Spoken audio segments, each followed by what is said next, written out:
Hello everyone, आप सभी का हमारे चैनल आयुर्पथगामिनी बाय जीसीएम में हार्दिक स्वागत है। आज के इस वीडियो में हम अनुमान प्रमाण के बारे में पढ़ेंगे। इससे पहले वाली वीडियो में हमने हेतु, साध्य, पक्ष, सपक्ष, व्याप्ति, परामर्श, अनुमिति, जो भी ये टर्मिनोलॉजीज थी जिनको जानना अनुमान प्रमाण को जानने के लिए अत्यंत आवश्यक है, उनके बारे में पढ़ा था। आज के इस वीडियो में हम अनुमान प्रमाण के बारे में पढ़ेंगे, तो चलिए शुरू करते हैं। सबसे पहले है अनुमान शब्द की निरुक्ति। तो अनुमान जो शब्द है वो अनु प्लस मान, इन दो शब्दों से मिलके बना है, जिसमें अनु का अर्थ है पश्चात और मान का अर्थ है ज्ञान, यानी कि पश्चात ज्ञान प्राप्त करना। तो पहले प्रत्यक्ष के आधार पर इसमें ज्ञान प्राप्त किया जाता है, और उस प्रत्यक्ष में जो प्रत्यक्ष के आधार पर हमने ज्ञान प्राप्त किया है, उसके बेसिस पे फिर आगे किसी अप्रत्यक्ष विषय का ज्ञान जिस प्रमाण के द्वारा होता है उसे अनुमान कहते हैं। अनुपूर्वम हेतुम दृष्ट्वा पश्चात नियते इति अनुमानम, यानी कि पूर्व में हेतु को देख के पश्चात जो ज्ञान प्राप्त किया जाता है उसे अनुमान कहते हैं। प्रत्यक्ष प्रमाण द्वारा ज्ञान उसी क्षण व्यक्ता तदात्वे या बुद्धि, जो हमने प्रत्यक्ष प्रमाण के श्लोक में पढ़ा है। तो प्रत्यक्ष प्रमाण के द्वारा ज्ञान क्या है, उसी क्षण हमें प्राप्त होता है, लेकिन अनुमान ज्ञान प्रथम प्रत्यक्ष आदि प्रमाणों द्वारा ज्ञान प्राप्त करने के पश्चात होता है। जैसे धूम को देख के अग्नि का अनुमान करना, यहाँ सर्वप्रथम धूम का ज्ञान प्रत्यक्ष प्रमाण द्वारा किया जाता है, तत्पश्चात धूम का अनुमान किया जाता है। या जैसे कि हमने इससे पहले वाली वीडियो में जो एग्जाम्पल देखा था धुएं और अग्नि का, तो जिस प्रकार से रसोई घर में धुआं होता है और वहां पर अग्नि होती है, उसी प्रकार से अगर पर्वत पर धुआं दिखाई देता है तो हम वहां पे अनुमान करते हैं कि यहाँ पर अग्नि अवश्य ही प्रेजेंट है। तो पहले हमें क्या है, प्रत्यक्ष के द्वारा बार बार हमने किचन में देखा है, रसोई घर में देखा है बार बार कि वहां पे धुआं होता है तो अग्नि होती है। तो पहले प्रत्यक्ष के द्वारा ज्ञान प्राप्त किया और उसके आधार पे बाद में पर्वत पर अप्रत्यक्ष जो अग्नि है उसको सिद्ध किया कि यहाँ पर धूम है तो यहाँ पर अग्नि अवश्य ही पाई जाएगी, ऐसा हमने अनुमान किया। उसके बाद है अनुमान का लक्षण। तो चरक संहिता के अनुसार अनुमानम खलु तर्को युक्ति अपेक्षा, यानी कि अनुमान क्या है, युक्ति की अपेक्षा रखने वाला तर्क है। तो इसकी एक्सप्लेनेशन में आचार्य चक्रपाणी ने कहा है कि तर्क से अप्रत्यक्ष ज्ञान का ग्रहण किया, यानी कि जो तर्क यहाँ पे कहा गया है युक्ति की अपेक्षा रखने वाला तर्क। तो तर्क से आचार्य चक्रपाणी ने अप्रत्यक्ष ज्ञान को ग्रहण किया है। और युक्ति की अपेक्षा रखने वाला तर्क, तो युक्ति का अर्थ बताते हुए आचार्य चक्रपाणी कहते हैं अविनाभाव संबंध, यानी कि जो कभी भी अलग न होने वाला संबंध है। तो अविनाभाव संबंध से उत्पन्न अप्रत्यक्ष ज्ञान को अनुमान के द्वारा प्राप्त किया जाता है। तो अविनाभाव संबंध कैसे है, हमने व्याप्ति पढ़ी थी, हेतु और साध्य हमेशा जो साथ साथ पाए जाते हैं वो अविनाभाव संबंध था। तो जिस प्रकार से रसोई घर में जो अग्नि है और जो धुआं है वो साथ साथ अविनाभाव संबंध से पाए जाते हैं। तो अविनाभाव से भाव संबंध से उत्पन्न अप्रत्यक्ष का ज्ञान, यानी कि पर्वत पर जो धुआं है इसलिए वहां पे उससे हमेशा अलग न रहने वाली जो अग्नि है वो भी अवश्य ही वहां पर प्रेजेंट होगी। इस बात का अनुमान, इसका ज्ञान करना अनुमान प्रमाण कहलाता है। तो आचार्य चरक ने इसके एग्जाम्पल्स बताते हुए कहा है यथा अग्निम जरण शक्तियां, तो अग्नि का जिस प्रकार से जरण शक्ति से जो आहार को पचाने की शक्ति से अनुमान किया जाता है। बलम व्यायाम शक्तियां, आदमी के बल का उसके व्यायाम करने की शक्ति से अनुमान किया जाता है। श्रोत्र आदि शब्द आदि ग्रहणेन, और श्रोत्र आदि जो हमारी इंद्रियां हैं उनकी जो शक्ति का अनुमान है वो शब्द आदि ग्रहण, यानी कि अपने विषयों को उनके ग्रहण करने की शक्ति से अनुमान किया जाता है। तर्क संग्रह के अनुसार अनुमिति करणम अनुमानम, यानी कि अनुमिति का जो करण है, साधन है, कारण है, उसको अनुमान कहते हैं। तर्क भाषा के अनुसार येन अनुमीयते तत् अनुमानम, यानी कि जिससे अनुमिति प्राप्त की जाती है, अनुमिति की जाती है, उसे अनुमान कहते हैं। फिर हम बात करते हैं अनुमान के भेदों के बारे में। तो सबसे पहले तर्क संग्रह के अनुसार अनुमान के भेद दो बताए गए हैं, स्वार्थ अनुमान और परार्थ अनुमान। तो स्वार्थ अनुमान जैसे कि शब्द से ही पता चल रहा, स्व अर्थ अनुमान, यानी कि ऐसा अनुमान जिससे स्व अर्थ यानी कि स्वयं के लिए जिससे ज्ञान प्राप्ति की जाती है उसे स्वार्थ अनुमान कहते हैं। तो तर्क संग्रह के अनुसार तत्र स्वार्थम स्वान अनुमिति हेतु, यानी कि स्वयं के लिए अनुमिति का जो हेतु है, कारण है, साधन है, उसको स्वार्थ अनुमान कहते हैं। यह वह मानसिक प्रक्रिया है जिसमें कई बार किए प्रत्यक्ष अनुभव के आधार पर अपने मन में व्याप्ति का निश्चय हो गया हो और फिर कभी पक्ष धर्मता ज्ञान के आधार पर अपने मन में साध्य के अस्तित्व की अनुमिति का उदय हो जाए। तो जो मोस्ट कॉमन एग्जाम्पल हमने अभी तक देखा है अनुमान प्रमाण का, उसी के आधार पर इसे समझते हैं। मानसिक प्रक्रिया जिसमें कई बार प्रत्यक्ष का अनुभव, जैसे कि रसोई घर में कई बार हमने अनुभव किया है कि वहां धुआं होता है तो वहां पे अग्नि अवश्य ही होती है, तो वो जो हेतु साध्य की व्याप्ति है उसका निश्चय मन में हो गया और फिर कभी पक्ष धर्मता ज्ञान के आधार पर मन में साध्य के अस्तित्व यानी कि पर्वत पर साध्य यानी कि अग्नि के अस्तित्व की अनुमिति का इसी के आधार पर उदय हो जाए। उदाहरण क्या है?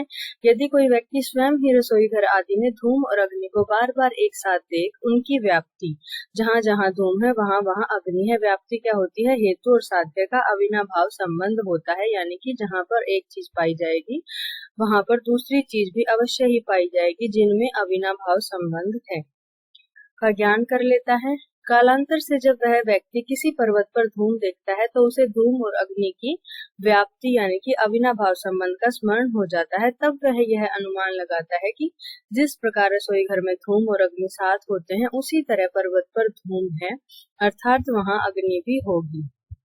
तो ये सब जो है वो अपने मन में निश्चय करके स्वयं को समझाने के लिए खुद के ज्ञान प्राप्ति के लिए स्वयं ही वो समझ लेता है, यानी कि किसी और को वो ऐसा नहीं बताता है। तो स्व अर्थ यानी कि अपने लिए जो अनुमान किया जाता है उसे स्वार्थ अनुमान कहते हैं।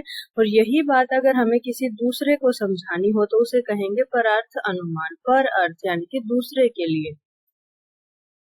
जब स्वयं धूम का अनुमान कर दूसरे व्यक्ति को समझाने के लिए पंचअवयव वाक्य का प्रयोग किया जाए तब उसे परार्थ अनुमान कहते हैं।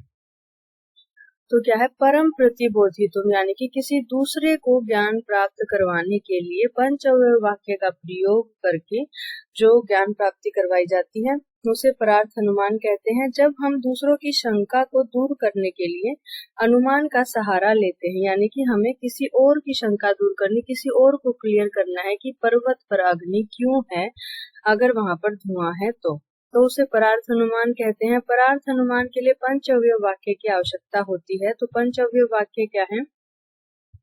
प्रतिज्ञा, हेतु, उदाहरण, उपनय और निगमन, ये जो 5 शब्द हैं ये पंचअवयव वाक्य में आते हैं। एक एक करके हम समझेंगे कि ये क्या होते हैं। तो इसे समझने के लिए हम पूर्व में बताए गए 2 उदाहरणों का प्रयोग करेंगे। जैसे कि पहले वाली वीडियो में भी हमने हेतु, व्याप्ति इत्यादि को समझने के लिए 2 एग्जाम्पल्स का यूज किया था।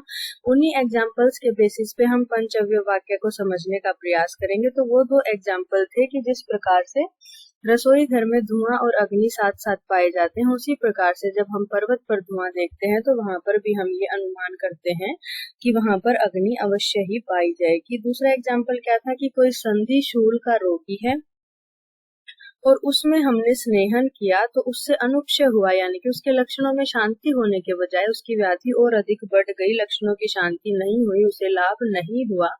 तो हम ये अनुमान करेंगे कि जिस प्रकार से अन्य आमवात के रोगियों में स्नेहन से अनुक्षय पाया जाता है तो यह संधिशूल का रोगी आमवात का रोगी है। तो ये 2 एग्जाम्पल माइंड में लेके चलेंगे पंचअवयव वाक्य को समझने के लिए। तो सबसे पहले है प्रतिज्ञा। तो साध्य निर्देश प्रतिज्ञा यानी कि साध्य का निर्देश करना प्रतिज्ञा कहलाता है। साध्य के बारे में बताना, घोषणा करना प्रतिज्ञा है। जो विषय हम सिद्ध करना चाहते हैं उसे साध्य कहते हैं और उसके बारे में निर्देश जो किया जाए, बताया जाए तो उसे प्रतिज्ञा कहते हैं। तो प्रतिज्ञा का अर्थ है औपचारिक घोषणा करना, यानी कि ये विषय है जिसको हम सिद्ध करना चाहते हैं। प्रस्थापना या दृढ़ उक्ति।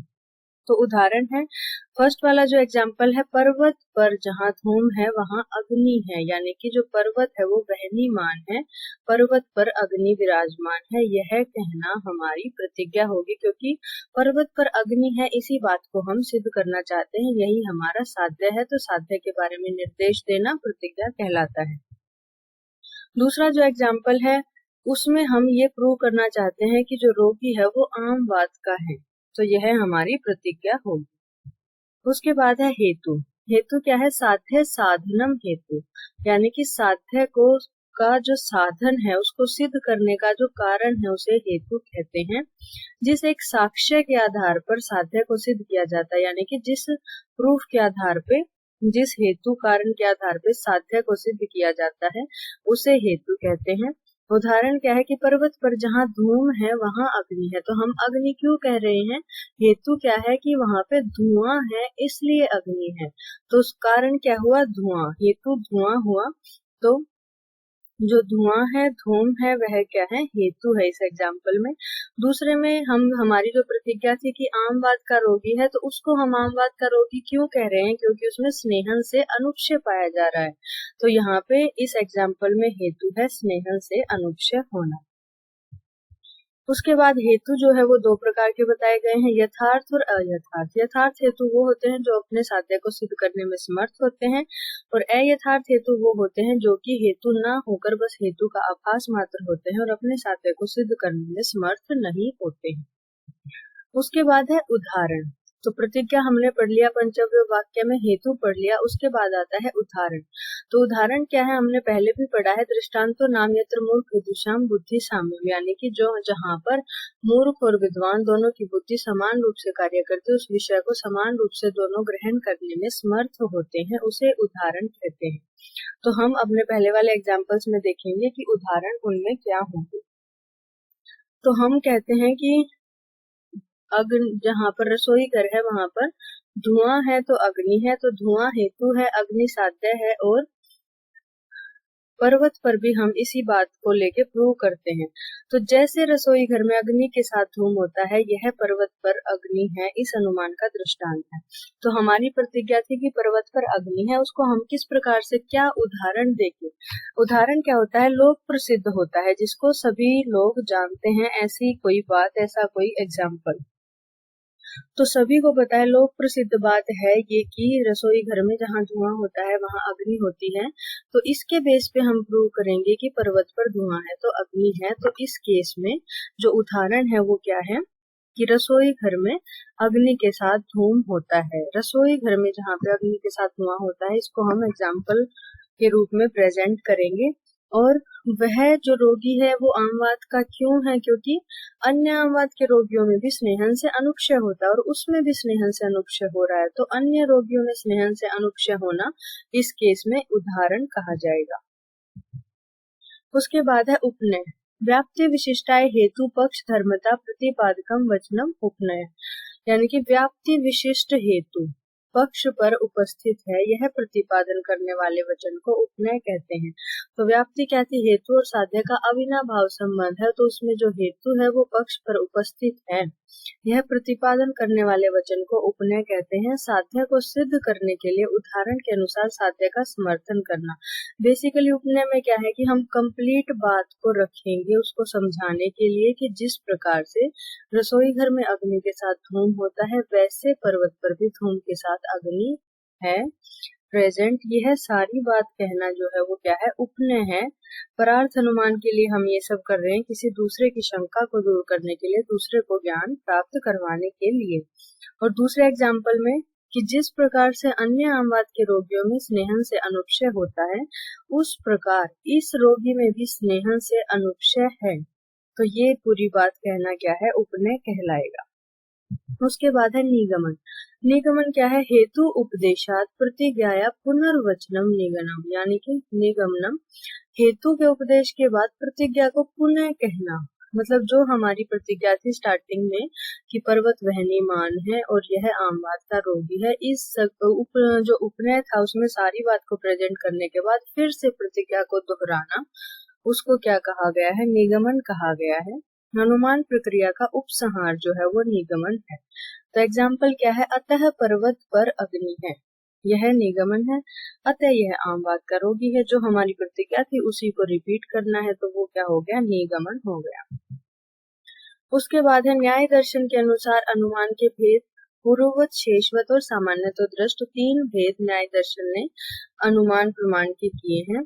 तो पूर्ववत में क्या है कि पूर्व वाली चीज से पश्चात वाली चीज का अनुमान करना। कारण को देखकर कार्य का अनुमान करना। कारण पहले होता है, कार्य बाद में होता है। तो पूर्ववत यानी कि कारण को देखकर कार्य का अनुमान करना। वर्तमान विषय को देखकर, प्रेजेंट में कोई चीज देख के फ्यूचर में अनुमान लगाना कि इससे ये परिणाम होगा। घने बादलों को देखकर होने वाली वर्षा का अनुमान करना कि प्रेजेंट में घने बादल हो रहे हैं तो फ्यूचर में होने वाली वर्षा का अनुमान करना। दूसरा एग्जाम्पल है पूर्व रूपों को देखकर व्याधि का अनुमान करना। तो पूर्व रूप क्या होते हैं कि जो व्याधि की उत्पत्ति से पूर्व जो लक्षण दिखाई देते, तो उन लक्षणों को देख के व्याधि का, फ्यूचर में होने वाली व्याधि का अनुमान करना क्या है, पूर्ववत अनुमान है। उसके बाद है शेषवत अनुमान। कार्य से कारण का अनुमान करना, यानी कि शेषवत, शेष से, शेष क्या होता है, बाद वाला, तो क्या है, कार्य बाद में होता है, कारण पहले होता है। तो कार्य से कारण का अनुमान करना शेषवत अनुमान कहलाता है। वर्तमान विषय को देखकर भूतकाल की, पास्ट में किसी कोई घटना का अनुमान लगाना। जैसे कि कहीं पर बाढ़ आई हुई है तो वहां पर उसको देख के भूतकाल में हुई भारी वर्षा का अनुमान लगाना। किसी को कोई व्याधि उत्पन्न हुई तो उस व्याधि को देख के उसके हेतुओं के सेवन का अनुमान लगाना, ये क्या है, शेषवत अनुमान है। सामान्य तो दृष्टि क्या है, सामान्य दर्शन से अनुमान करना, मतलब कि प्रेजेंट में सामान्य दो चीजें साथ साथ उनका अनुमान करना। ये कारण और कार्य दोनों से भिन्न होता है।